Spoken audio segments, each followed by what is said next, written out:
So here we are. We're driving up to the Big Apple. Is Brooklyn still considered the Big Apple? Probably. I mean, there's 5 boroughs, right? Yeah. I learned that from the Beastie Boys. There you go. We're all learning something today.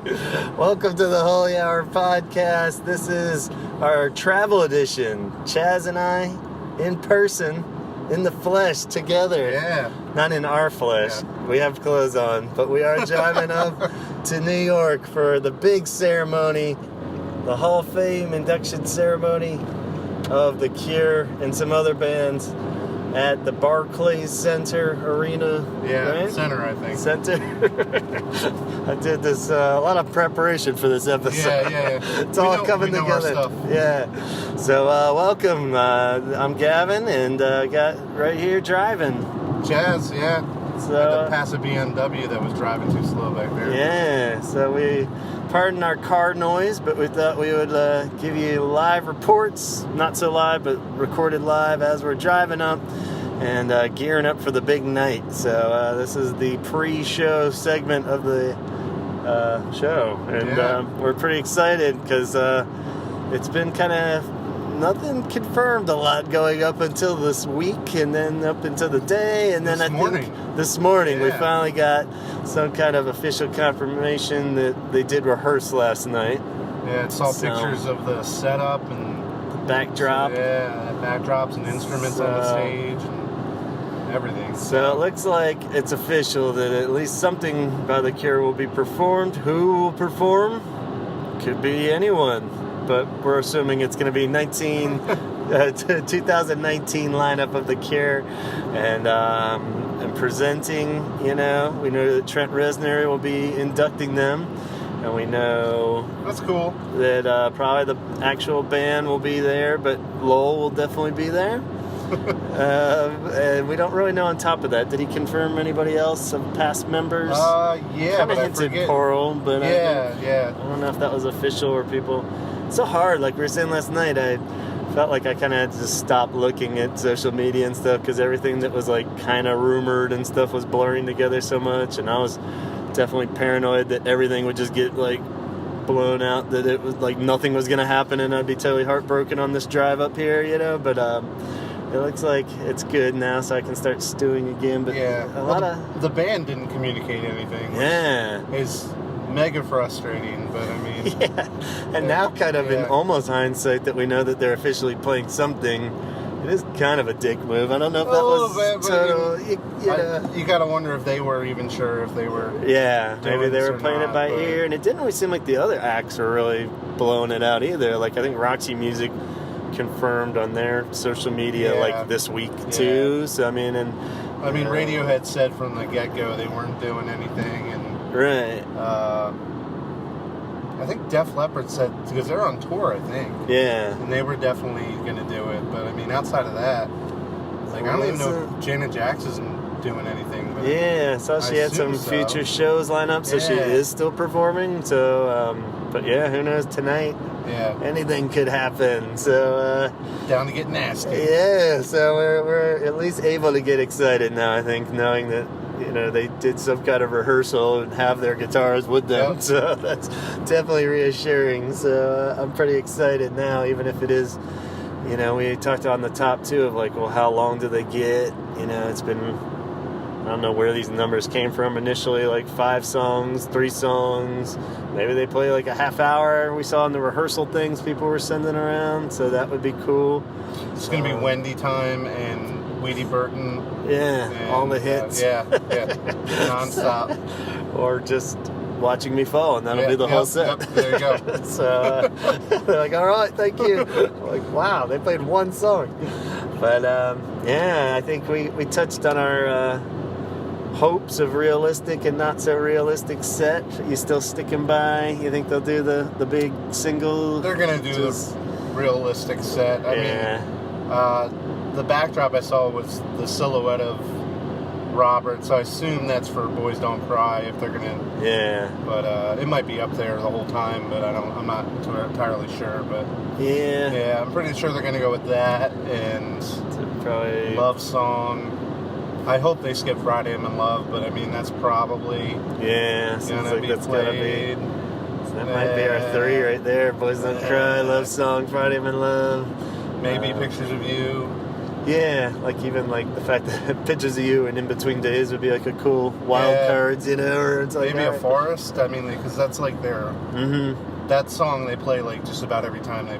I don't think they've ever played a set where that wasn't in there. Wasn't in there except for maybe early on. But some kind of radio things that they have to do a super trimmed down. But like based on Setlist F with that website, Setlist whatever. They played A Forest more than any other song live. Right. So I'm hoping that's on there. That would be kind of cool. Like especially if they are allowed some that are going to get trimmed from the HBO special or whatever. You know, that would be kind of cool to have at least one semi-dark, weirder one to represent. You get that Simon bass thing at the end that he does. Yeah. Doon, doon, doon, doon. Over and over again. Pretty rad. And they're like, cut it. They're like, come on, man. You think we're pour some sugar on me for this crap? But I think it's going to be a predictable set list. Understandable. And those songs never get old, so I'll be fine hearing those. And I think that'll be pretty cool. And I think no matter what, obviously we're biased, but I think it's pretty safe to say already that they're going to blow every other band out of the water. Yeah, I'm pretty sure. I mean, so, no offense to all the other Def Leppard and Janet Jackson fans that might be listening to this as well, but let's be honest. Yeah, I think Def Leppard's going to put on a pretty good show. Not the biggest fan, but I mean, I would assume that besides The Cure, they're going to have the second biggest fan base there. Yeah, they were the most voted in. Yeah. They ran away with it. If anyone should be comfortable playing the Barclays Arena, it's going to be different. all the trailer court moms are going to show up and throwing their panties on the stage. Hell yeah. It's going to be good. Yeah, it'll be fun. Roxy Music, more than this, that'll be nice to hear, even though they were kind of leaning towards more of the early stuff is why they got inducted, I think. I think More Than This was like on their last album even. That's like the closest I've ever really got to getting into them. But, I never really got into them, so it'd be interesting, you know. And then we got Janet Jackson. Yeah, Rhythm Nation will probably bring the house down with a little of that. Maybe some song that I didn't even realize I knew every word to, but I'll probably hear that. We got the Zombies. Zombies would be cool if they hold up. I don't really know what shape they're in. Yeah, but they're probably... I assume they'll be the first band to play. Yeah. So just, you know, I don't know if you want to put 80-year-old people on stage at 11 o'clock at night. It's going to get weird. They're already asleep, you know. And then, is that it? Are we missing anybody? Zombies. Radiohead's not playing. Radiohead's not playing, and I feel like we're missing somebody. Is that it? Oh, Stevie Nicks. Stevie Nicks. Yeah, she'll be... Yeah, I think... She might be second to last. Second to last. Yeah, I think it's going to be The Cure, Stevie Nicks, and then Def Leppard. So that's an interesting question to propose. Yeah. What are you feeling as far as if The Cure goes first? That would be weird. We kind of have to get our tickets values worth, but at the same time, it's going to be tempting to be like, all right, well, let's roll. But I kind of feel like I'm curious to see how the rest of it pans out too. So. I mean, I kind of want to see the reaction of everybody during Def Leppard. Yeah. And like they did write good pop. I think we covered that in the Hall of Fame episode. Yeah. They did write good pop, metalish songs. Yeah. And then it'd be interesting to see Janet Jackson, see if she still has it. Yeah. Stevie Nicks, I mean, even though a couple hits, cool. I wouldn't mind seeing, but there's songs I recognize once I see it. I'll be like, oh yeah, that song, and so you think it's worth sticking around? Yeah, you probably. Down? We'll see how, play it by ear. Whoa, that was crazy. Okay, we almost saw an accident. Yeah, it's like road warrior up there. So, somebody else must be recording the Stevie Nicks podcast in the car. We're in New Jersey, so people don't know how to drive. So. But I feel like everybody says that about every state. Yeah, true. Those South Caroliners don't know how to drive. Yeah. This guy in front of me is driving off the side of the road. All right, there we go. Yeah. All right. That's the zombies car up ahead. Fall asleep. The All Zombies podcast. Yeah, it's definitely a lot more gray out weather-wise. I was hoping it would be a sunnier day. That's what the weather said. I think I sent you a text message. Yeah. It's supposed to be sunny and 60, and now it looks like it's going to be gray and the cube brought the gray. Yeah. It's all faith tonight. We can thank our buddies for this, I think. But yeah, it'd be cool. Like maybe around the middle would be great for the Cure, just for our own sanity of like a little build up of seeing a few acts first, and then see the Cure just to see how they blow the next band out. And just basically, like it's weird because that T-shirt they're making, they got the top bill on that T-shirt. Yeah, alphabetical probably. Is it alphabetical? Yeah, I think it's alphabetical on the. I didn't even look at the rest of the shirt. I just saw that the Cure was on top. Pretty sure, but I'll have to look at it. Yeah, I was kind of like sweet because I thought it just was out of respect too. Yeah. But then I'm like, wait a minute. Yeah. Are you excited about any merch? No, I don't think so. Yeah, like. I think a poster. One, just I know it's gonna be overpriced, so I'm kind of looking for ways to talk myself out of it. But like, T-shirt would be cool, but the design it was good for that kind of thing. But at the same time, it just looks a little too Hard Rock Cafe looking, and it just seems like something you'd find in a used bin somewhere else or something. But it is kind of neat. I definitely don't need a mug or a flask, throw towel, or shot glasses. Yeah, just socks. So I'll probably save my money unless I don't have any luck at the record stores in advance, and I just got it burning in my wallet, and I get caught up in the moment. But poster would be cool, but I have like no wall space anywhere. I think that's the only one I'm gonna get, but it also depends what kind of poster it is. Yeah. If it's like a regular like giant wall size. Yeah, I don't think I'm going with that. Take up your whole wall with it. If it's like a print size, or even that'd be cool if they somehow did a print, but I doubt they're gonna do that. I think we had mentioned maybe like a program might be kind of cool just to have something. I might just go with that instead. We'll see, but it depends how much that is. Yeah, if it's they're like charging like $20, I'm good. Some pictures that we have everywhere, and some really Wikipedia bio in there. There's like 40 ads in there, and then like a small write-up about the Cure. I'm good. So I noticed on the HBO when I watched last year's, like they let. I only really watched the Cars, and then I kind of skipped through everything else. But it looked like everybody in the band, so that actually might be the most rewarding part of all this is the induction, acceptance speech kind of thing. Yeah. It was like everybody in the Cars like had a few moments to talk. So like it was kind of cool. Where if I don't see the Cure doing that, I see like they have like their three people that would probably like my guess would be like Lowell, Roger, Robert. And then maybe that's it. Everybody else does a quick, like, Oscar-style things where they lean in. And I don't see Simon telling his life story up there or anything. But it would be nice to... I don't even see really Robert speaking that much. No, other than thanks and we appreciate this kind of thing.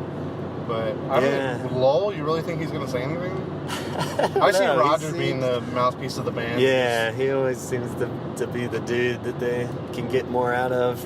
He also sounds like the most coherent member of the band. Yeah, it almost seems like it would be weird. Yeah, exactly. We're not going to hear anything anyway. We're going to like have to watch the HBO thing to decipher what the fuck they actually said. But it'd be cool. Merge onto I-278 toward Goethals Bridge. Thank you. Adds up.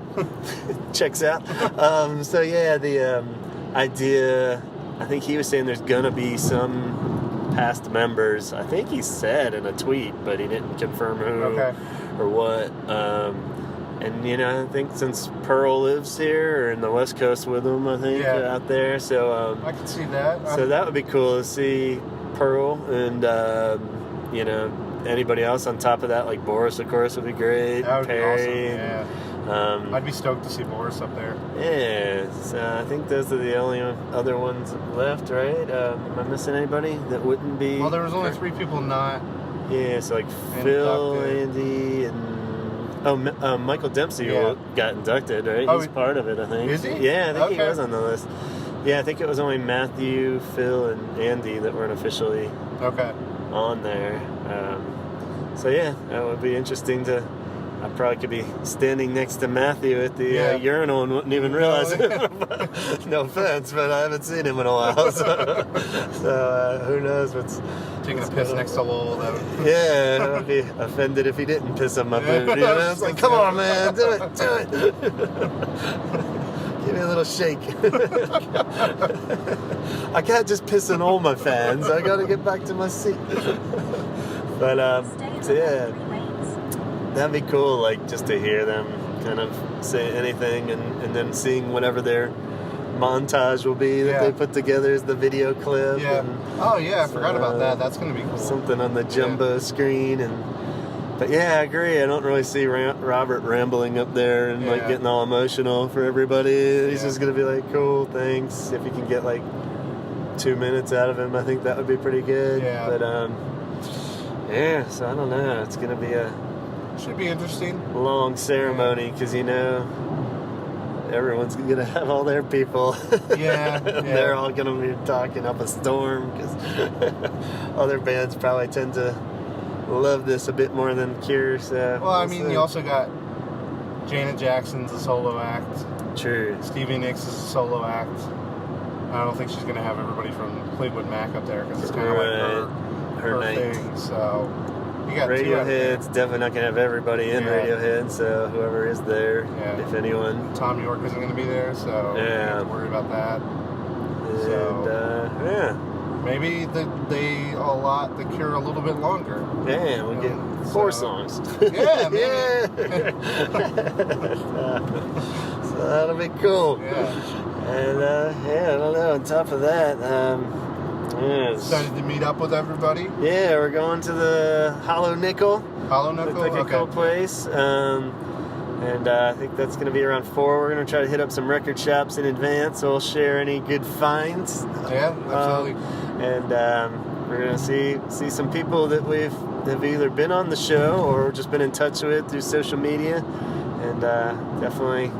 Not going to be awkward at all? Nah, put 100 Cure fans in the one spot and see how awkward it gets. I took my anxiety medication this morning, so we're good to go. Mine's waiting for me at the bar.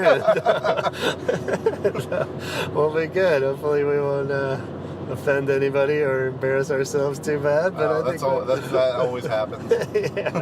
Just going to reek of like sweaty Aquanet or anything too. So I wonder how... I'm gonna try not to bring any serial killer information up, or totally. Totally. So we're looking forward to it. I guess we'll take a pause here and get back to you guys when we have some more scoop. Unless there's any pre-thoughts that you had on top of that, anything? No, I'm just. I think it's like a once in a lifetime kind of experience, and I'm glad that we're doing this. Yeah. Like even if they weren't playing, it's just kind of cool, you know. You tell people you went to the Rock and Roll Hall of Fame induction, kind of like turns people's heads. Yeah, it does kind of make it feel like you're part of something in their timeline in history, you know, and it's just like whether they care that much or not, it is something that's always going to pop up in the books from here on in, you know, and then in 2019 they inducted into them, we're like, we were there, man, that's awesome. And it's something special with your favorite band. I mean, if we went, like, I'm a big Nirvana fan, and they got inducted, which would have been cool, you know, to see it, but it wouldn't mean as much as like this. So I think this is pretty rad. So definitely excited.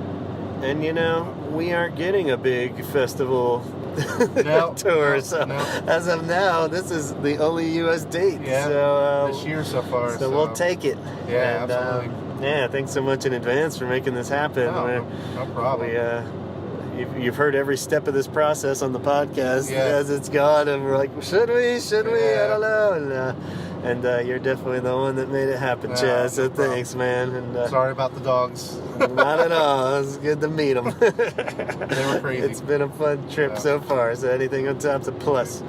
But we'll pause here. We'll get back to you guys with some more live from the front action trenches of the Barclays Arena.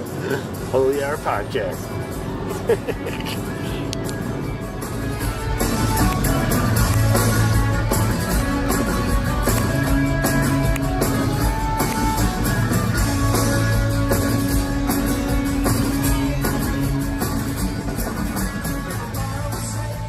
All right, we did it. Welcome back, good listeners. We're driving back. The evening has been almost complete. How you holding up, Chaz? It's approximately, what, 1:20 in the morning. 1:20 in the morning. Driving back from the Big Apple. And we saw quite a show this evening. Quite an experience, even outside of the show. Yeah, so where do we start? Let's walk everybody through it, since we didn't really record anybody that we talked to. We didn't record anything from the show so much because HBO has that covered, and we want to enjoy the moment, was my kind of unofficial declaration as the moment was happening. It was really loud in the meetup area, so it probably would have been a bit noisy. You want to start back like the day or the experience of the concert? Let's start off pre-concert. We went to the Hollow Nickel, a fine establishment. Yep. Because I think we left off right before. We did some record shopping. We saw some cool record shops. We saw a 10-year-old girl pushing a stroller with another child on the side, which scared us. Yeah, it's very scary, but at the same time, that was the most responsible little kid in the world. She was like watching out for her little siblings, and she was only like 10 at the most. So we saw a lot of that business going on. Records, no huge major finds. You got a few. I didn't buy any. But it was cool to see. It's always fun to dig around. Yeah, definitely. We got to give a shout out to Jeff. Yeah, Jeff. Black Gold Records in Brooklyn. Go there. Yes. It's a coffee shop too, and they open up at 7 a.m. Yeah, and they have some cool, weird antique kind of things there you could buy. Jeff was super sweet. Yeah. And kind of good dude. Steered us in the right direction of other cool things to do. Yeah. And we went to Human Head Records. It was kind of a strikeout. Yeah. But it was got a lot of cool stuff in there. And then we went to Academy Records. Yeah. Which is definitely my favorite out of all of them. That one was pretty cool. Yeah. Good mystery in there. Yeah. And we met Kurt there. A guy. We just started talking to a dude, and we were like, hey, you should come to the meetup. And then he did show up. So more on Kurt later, but we made a cure friend there, just thumbing through some records. And so where we ate some pizza at a cool little pizza place. The pizza was pretty good, actually. Yeah, we loaded up good on that because we knew the food options were going to be scarce. We'll get into that later. Yeah, too. more to come on that. So we ate some pizza, then we went right on over to Hollow Nickel, which was a cool little bar there on the main street on Atlantic. A couple blocks away from the venue. So and they were very cool. I think Angel it was that put it together officially, the meetup. Yeah. We met her pretty early on, and she was super sweet. And I think we might have been one of the first ones there, but we kind of just were hiding off to the side. And I think it was us and Victor. Yeah, Victor was already there by the time we were there. Yeah, he was there, and I didn't realize that I was like ordering next to him the whole time. Yeah. And so we got to meet up with Victor, who you've heard on the show, and I have a origin tale of Victor's that he'd sent me that's waiting to go. Oh, awesome! Yeah, so super nice guy. Like, he was great. He was definitely like my favorite person I met today. So he was just. Hopefully he makes it back safe. He's leaving. He's not getting a hotel tonight, and he's just gonna do like a before sunrise thing or something and hang out until his flight leaves at like 6 a.m. I think. So, Jesus Christ. So or get some sleep somewhere. Yeah, hopefully. I think he's just going to the airport and just gonna find a nice bench there or something. But yeah, damn, that's some devotion there. And hopefully it was worth it. For him, but he is a sweet dude for sure. He kind of stuck with us for that, and then Kurt showed up, so our dude from the record shop, the rando dude, just like out of nowhere, which is kind of cool. Yeah. And then we kind of crossed paths with a lot of you guys out there on Instagram and stuff. It was kind of cool. Like some of us we were able to say hey to, and a few that I saw a few people and I didn't know if I should cross the line and say hey, so it was nice to just see some faces that I've seen only in the cyber world. And didn't want to break through that wall. Yeah, I mean, I was willing, but I didn't want to creep anybody out. So I figured. I get it. Yeah. So it was definitely a cool little meetup thing, and it got to a point where we're like, oh shit, it's time to go. If they go on at 7, we still didn't know the running order. Like nobody knew the running order. by that point, I think we had mentioned in the last thing, we had confirmed, I think we had gotten rumors of an actual sound check that proved worthwhile for the set list and such. So we rushed over there. Let's see, no merch. The Barclay's center looks like a giant turd. Yeah, it looks like a giant pile of shit. It's a brown. Who the fuck built a brown stadium? Like, that doesn't make sense at all. So we got this brown stadium. It's covered with like moss or something on the roof. It's terrible looking. I mean, it was fine once you get inside. It has like kind of a cool Death Star feel to it. When you're walking around inside of it, you feel like you're in some kind of space station or something. But gigantic, definitely like the biggest stadium I've ever seen any show in. I think, I don't know. Yeah, can't really think of anything. I was like, man, I got vertigo for sure when we got to our seats on the balcony. I was looking down, I was like, luckily adjusted for the sake of the band and all, but it definitely felt weird. But so we got pretty good seat. Oh, I guess before we got to our seats, merch was weird. There was no merch except for Roxy Music was selling T-shirts for $35 a pop, and I was like, sure. Yeah. They didn't even have any of the Rock and Roll Hall of Fame merch, so I guess you have to buy that. And then we found our seats. We got on there. It was very steep, but we got on there, and pretty good seats, man. You scored some good seats. We were kind of on the balcony. Everything was small, but with the jumbo screens, and the sound was real good from there. And so we kind of settled in quick.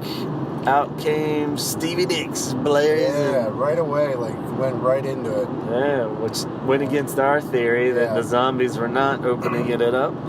And Stevie Nicks came out barreling with her 5 main hits, I think. And it sounded pretty good, though. I was a little impressed. I wasn't quite anticipating anything, but I thought she nailed what she needed to do. I'm not the biggest fan whatsoever, but besides The Cure, I think she was my favorite. Yeah, she fucking killed it. Just she still got it, with moving around, singing and getting the crowd involved. I thought she was great. Yeah, very cool. And Harry Styles came out. Yeah. Oh wait, no, who was before that? Don Henley of the Eagles. Don Henley came out. Yeah, sang with her, and then Harry Styles of the One Directions came out and did the Tom Petty part of the "Stop Dragging My Heart Around." And then she did her speech after. I think she was the only one that did it after. They just flipped the script to open it up. So that was kind of cool. But we did find out that Harry Styles apparently had sexual relations with Stevie Nicks. I don't know if it was on purpose that he let that leak, but he's a great artist, woman, mother, lover, and whoa. So she made a man out of that boy somewhere in the history. I guess so. But her speech was real long. She was talking about how she didn't want to talk. Then she ended up talking real long, I thought. Yeah, she said they gave her 6 minutes, and she went on for 60. Yeah, it was the first hour, I think, was all Stevie Nicks. It was a funny speech, though. She did great. Yeah, it was very candid about everything. So true. Yeah, I think she would have. You ask her who she slept with, she would give you a whole rundown. Who, where, and how. And she wasn't holding anything back. No, she wasn't. She was great. Talking about every producer she's ever worked with and ended up living with them, and she's like, I got you. So she did good. Seemed to have a good fan base there that was supporting her. And then Radiohead was second. I wasn't quite sure what to expect with them since we knew they weren't going to be performing. Yeah. It was the drummer and the other guitarist, I think. I think so. Yeah. And they were sweet. They did good. Had a nice montage. And I enjoyed the montage. Yeah. That they put together. It gave you really good. I don't really know much about Radiohead, but it gave you a good background of how and why they got together, and gave you a little bit more appreciation for what they are and what they do. So. Yeah, it was pretty cool and to the point, and then it just wrapped up. No performance, so that Yeah. was cool. And they moved on. Roxy Music next. Was that the one we went up and got food? Yeah, we were like, all right, let's go. So we kind of missed the introduction of them. And then they were still talking when we came down. But then we saw most of the performance. Yeah, we found out that a beer cost $17. Yeah, I was like, Yeah. all right, here's the beer. It's time to get this thing rolling. $17 for a Modelo. Because it's an import. And But Bud Light was Bud like Light was 16? $15.50, I think, for like a Bud Light. They're like tall boys, but they weren't any like exceptional huge beer or anything. I was like, what the? I just couldn't even Yeah. do it. I can't imagine what those cocktails cost. Yeah, so Yeah, I bought a soda for $13 and I still feel guilty about it. yeah, what the hell? It's Yeah. like, and then food was even just as Yeah. ridiculous. A pretzel and then- was $9.50. So we're like, well, Yeah. we had that pizza earlier. I guess we'll make it count. Yeah, seriously. But yeah, We got back and saw most of Rocky. Roxy. Yeah, I think we saw all of it. Yeah, we Yep. watched some of it from like the hallway there before we got back to our seat. It was kind of surprisingly weird and artsy for the first one. I didn't Yeah. really particularly enjoy any of it, but I liked that he took it to like a not singles realm, Yeah. you know, and tons of people on the stage. They had like about Yeah, 20 they had people. definitely the biggest group that was going on. So they had like 2 backup singers and saxophone, like violin, like just like So they had like much. 12 people on stage with them. It was crazy. Yeah. Is he the only guy in the band? Uh, Like, is he the only one? Brian Eno originally, but yeah, I think they're like a band. Because but- like every picture was just him. yeah, and I Him think with like that's a bunch of chicks and like hanging just on like, him and stuff. Yeah, Yeah, I was just like, is this the only guy in the band? I'm Because this is the assuming one they they took got- pictures of. yeah. it was 'Cause like- then he it was went really solo, so if he was already Yeah. solo, I don't know why, but maybe it's just one of those easy Yeah, it was weird. decisions to make. But yeah, he was a little underwhelming, I thought. Definitely Yeah, vocally, definitely boring. because they did more than this. Is like the one song that I know and like, and that sounded horrible. I thought the other ones actually sounded better, but it was just really like sounded real old and Yeah. real tired. but you know, Avalon, I guess, kind of sounded like how it sounds, you know. But Yeah. just never been that big of a fan. Yeah, I guess I was a little like rock and roll, huh? Rock and Roll Hall of Fame. So that was cool. And then they went into this singles thing where they're inducting actual singles and songs. Yeah, last year was So- the first year that they did it. So that was kind of cool because there was a lot of the old classic songs like Yeah. Leader of the Pack and shit. Who came up and did that? The guy From the E Street Band yeah. and Sopranos and all. Yeah, I'm trying to remember his name. Van Yeah, Zandt, yeah. some little Stevie or Yeah. something. But so he's always entertaining Yeah. at some level. And so yeah, his mic was like way quiet. You could barely hear it. Like a lot of the speaking, I don't know if it was just like when you hear the bands play and they kind of get your ears conditioned to hear loud stuff. No, it was definitely Quiet. It was definitely a quiet mic, and Yeah. I heard people complaining and yelling and like, Turn your shit up. yeah, You so, bum. It's like I don't think they can really control that, man. But so yeah, while they're doing all that, setting up Cure's gear, we were speculating. I was like, it could be. It looks like Yeah. you know. And sure enough, Cure was up next, and yeah, that was like quite a montage they launched into first. Yeah. It was like really Ron cool went clips. nuts. Yeah.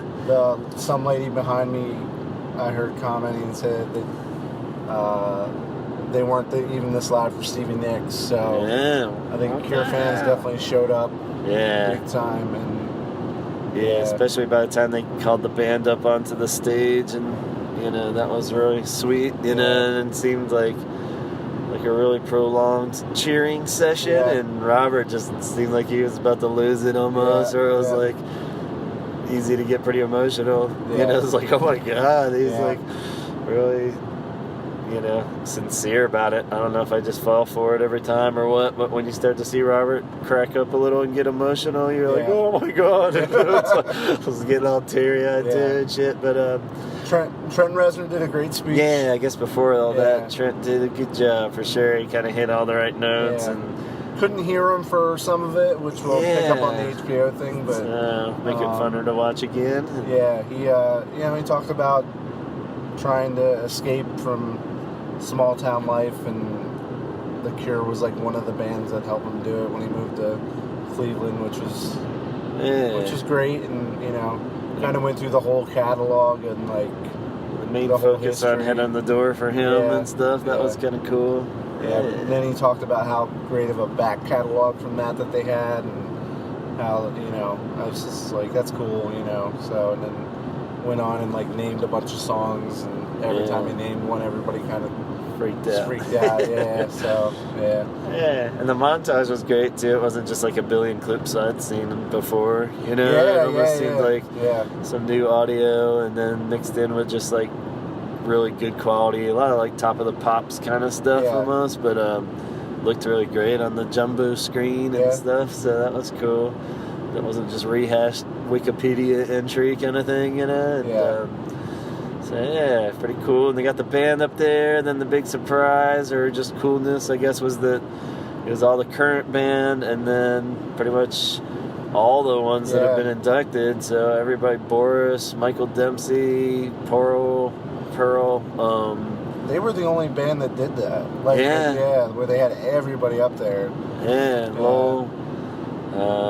And it was cool because they all just kind of lined up behind him, and I was a little surprised that they didn't take turns letting other people talk, but it was kind of cool and smart that Robert just did it, It was like, it's his deal, and they all just kind of supported him, standing behind him, and it was like, because that would have turned into like marathon session if all of them had spoke as much as I'd love to see them, And especially if like one or two of them had a little bit too much to drink. It's like Perry's like, I've got something to fucking say.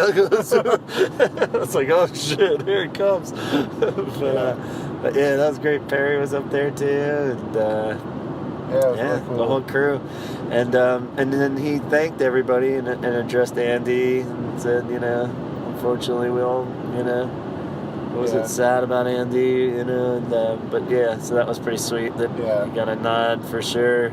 I thought his speech was incredibly heartfelt and honest, and like he was awkward.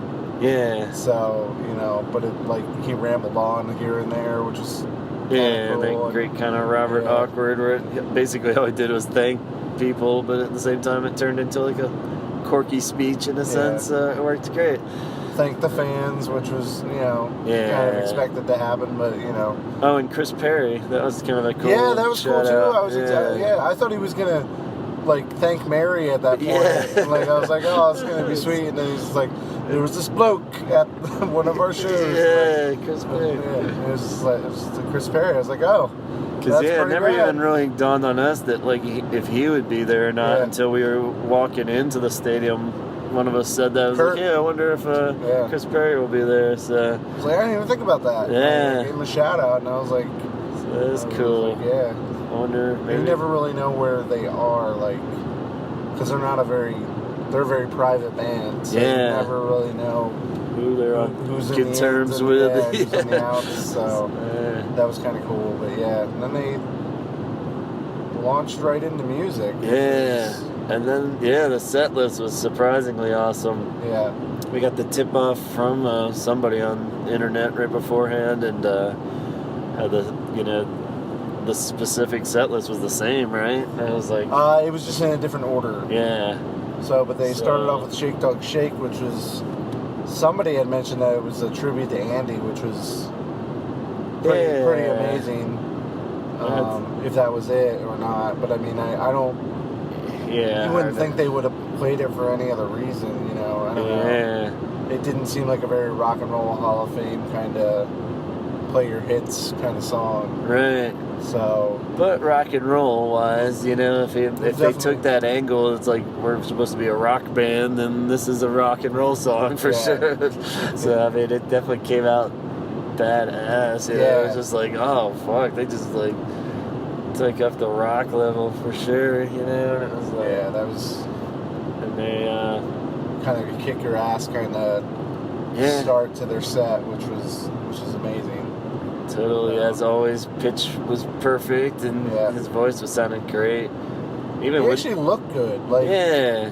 Like I'd say the picture that somebody had taken at the Rock the Lawns where he kind of looked gnarly. Yeah. And like he actually looked really good. So, yeah, I thought he didn't like. I think a lot of it is just a bad angle kind of thing or something, you know. And it's like, but yeah, he looked good, and you know, it's hitting it for sure, and everybody was playing on fucking top there for sure, and Simon had a lot of energy. yeah, Simon was definitely not holding back, so he was running around like a madman. His bass was cranked. It sounded great in there, I thought. Yeah, he was. I think he was the one you could hear the most. Yeah.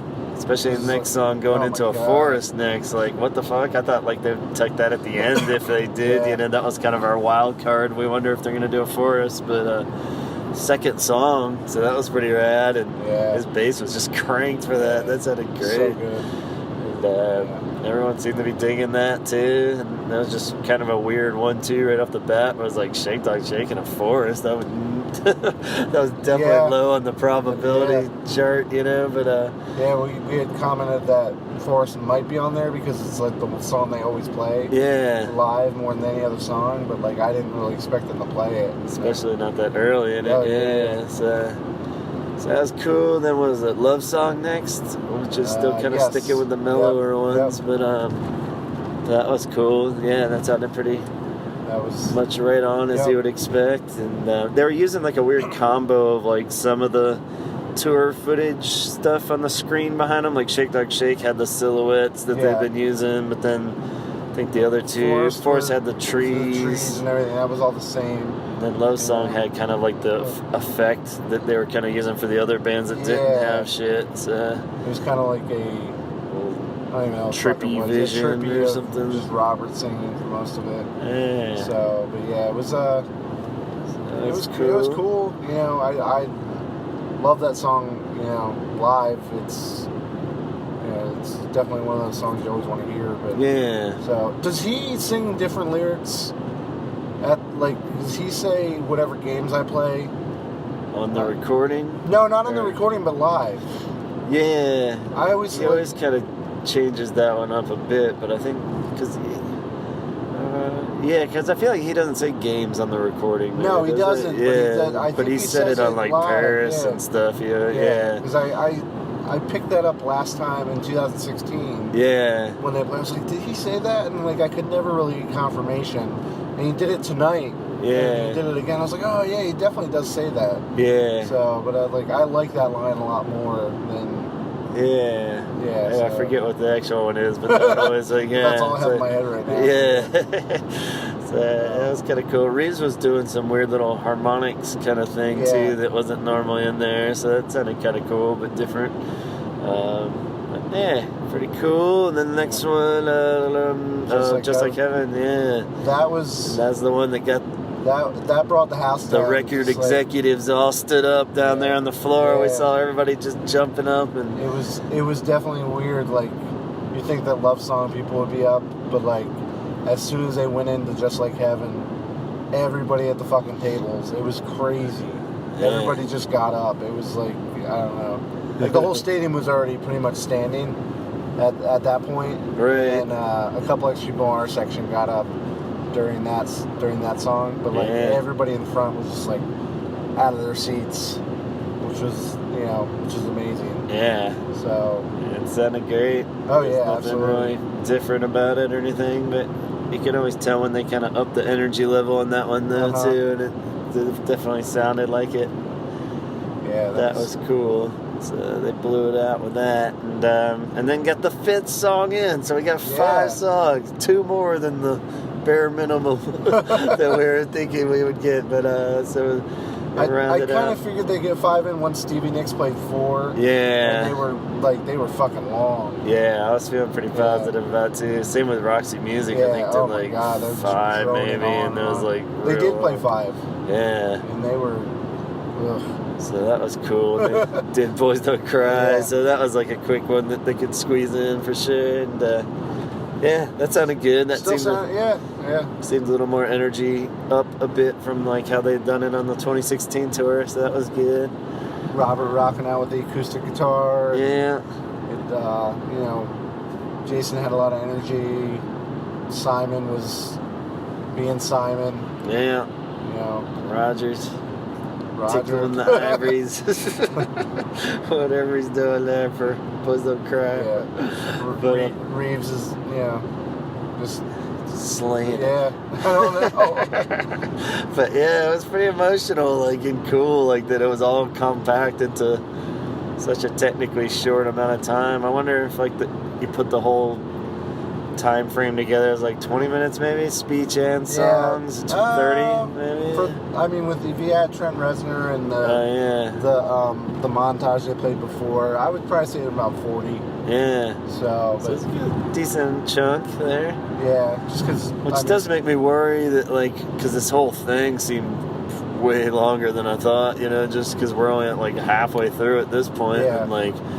It was the already HBO past 9 o'clock. thing. I wonder if the HBO thing. I'm kind of afraid they're gonna cut some of the songs. Like if they cut like a Forest or something, they might do that bullshit. So hopefully they don't. Yeah, that would stink. You know, if it's just maybe they'll cut the singles section out of it. Yeah. I don't know.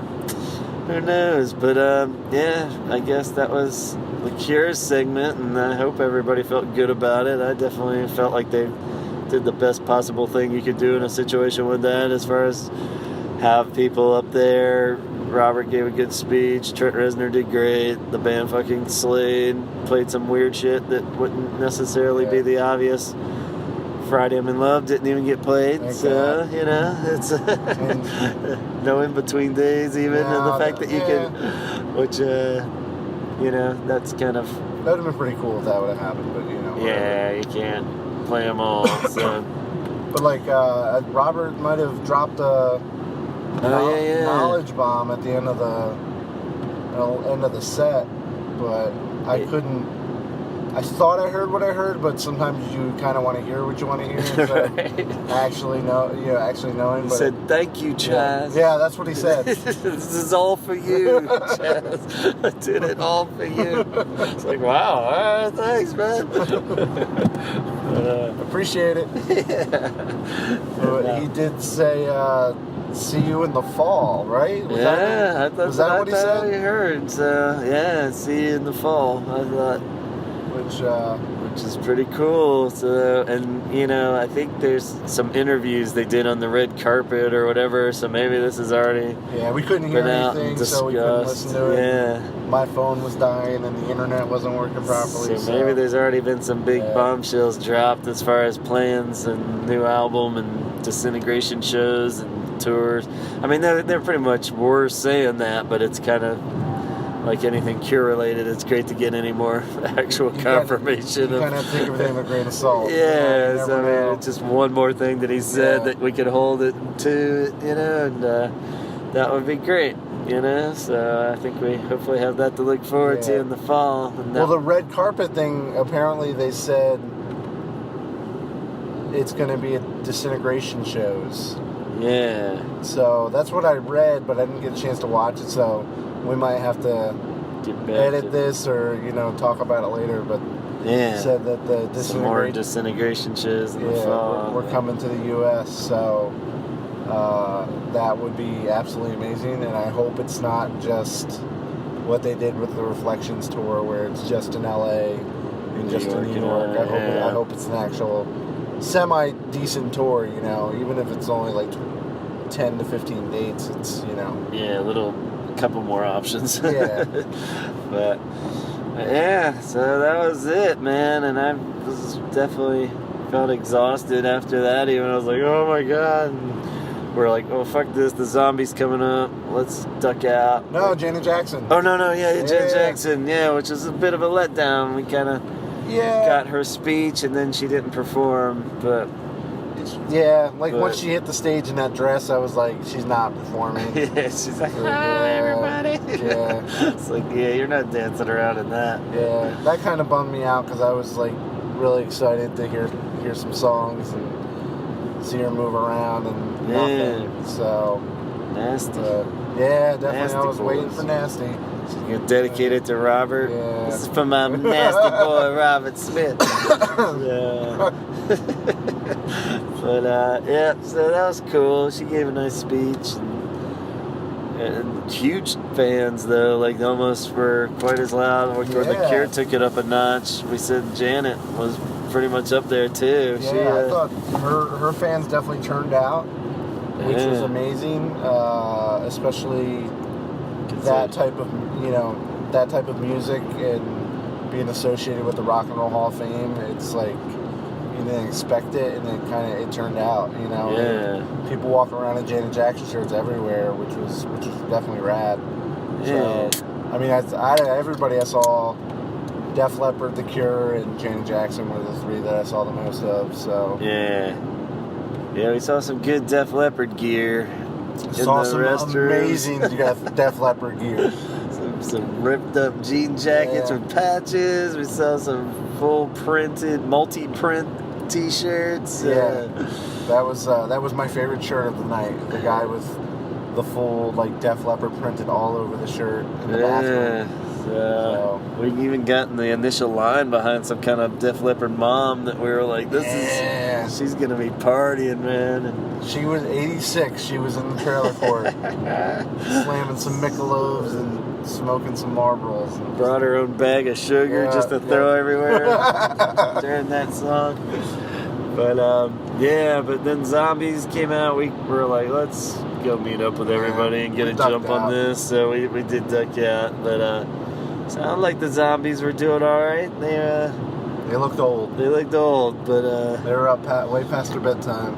Yeah, so they were down with it. I don't know how they got that time slot position, but that was I think that was like the biggest surprise of the night, that they weren't called first and in bed by 8. Yeah, well, what seemed like out of respect they should have just. I think that's what it. Well, yeah, but I think out of respect they put them up that high, but like yeah. I don't know, is their impact like that? The way I looked at it is like, you'd think they would do from top to bottom like most impactful band kind of thing. I think the Cure were put there perfectly, like right in the middle. Yeah. But I would have expected Stevie Nicks. But I understand her coming out and just like kicking the door down with like. So I kind of understood that, but like. The Zombies, I was just like, meh. Yeah, I bet a lot of it was based around the two that weren't performing too. Like, yeah, probably. Yeah. Like having those breaks be.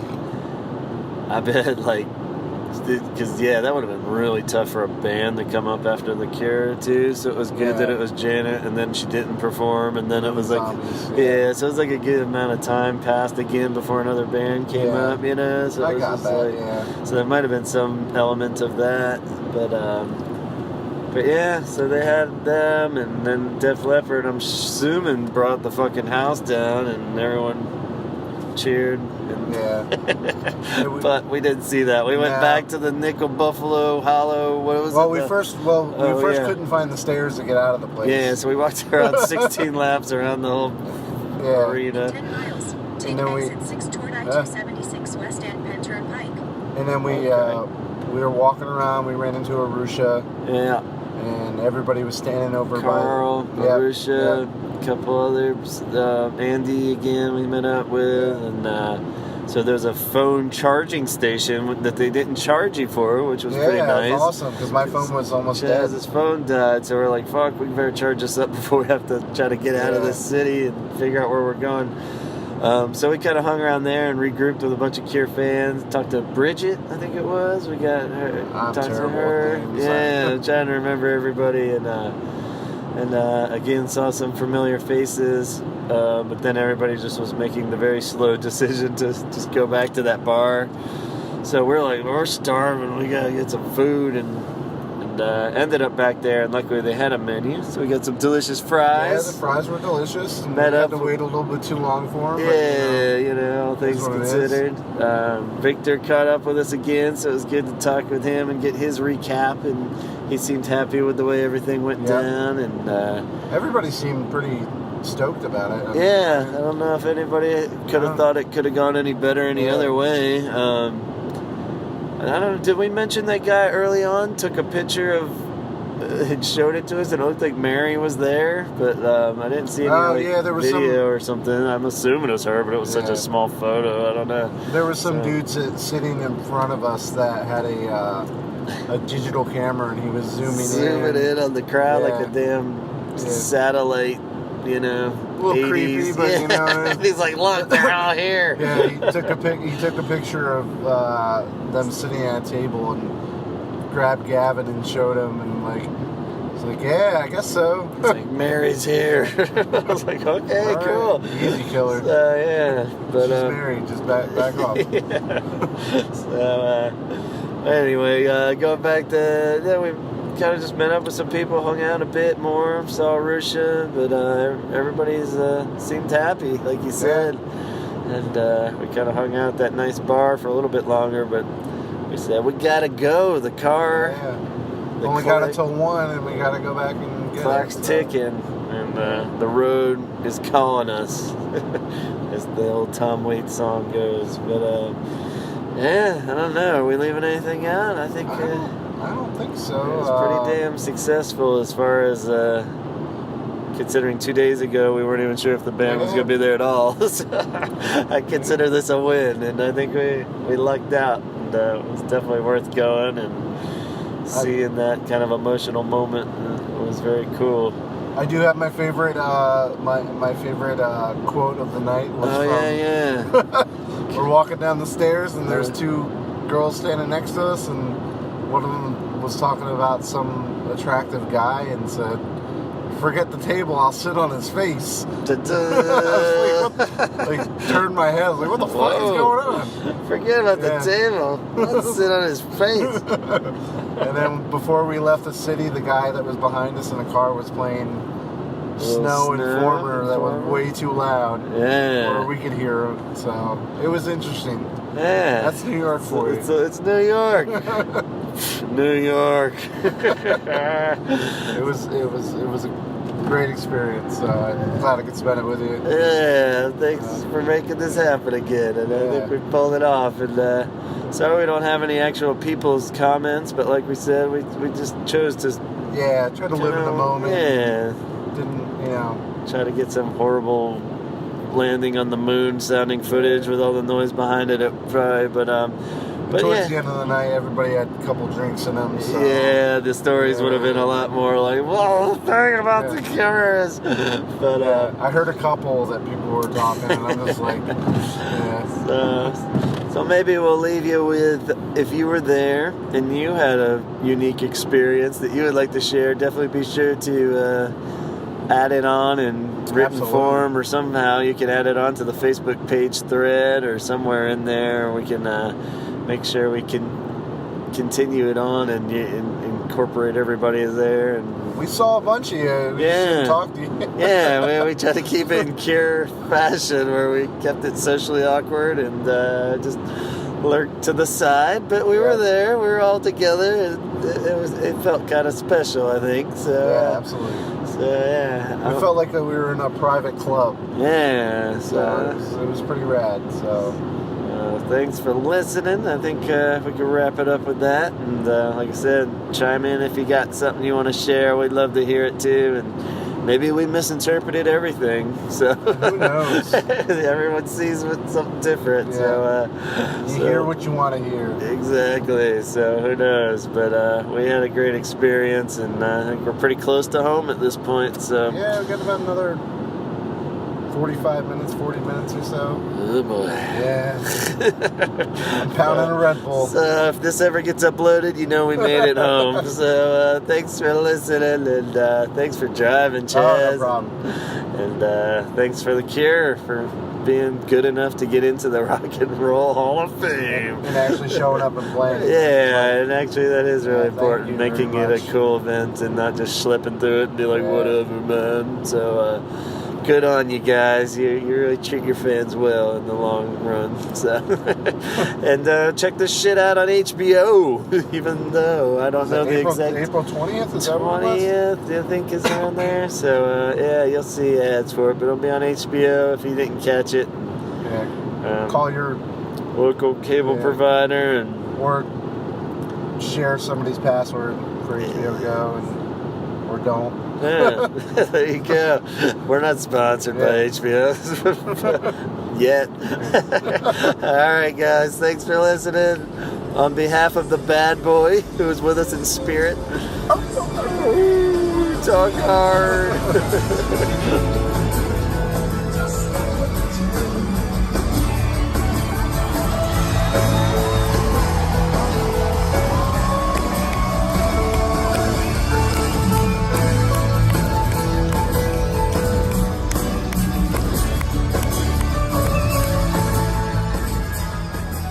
All right, so there you have it, guys. I could definitely tell I was dragging in my voice a bit by that second part there.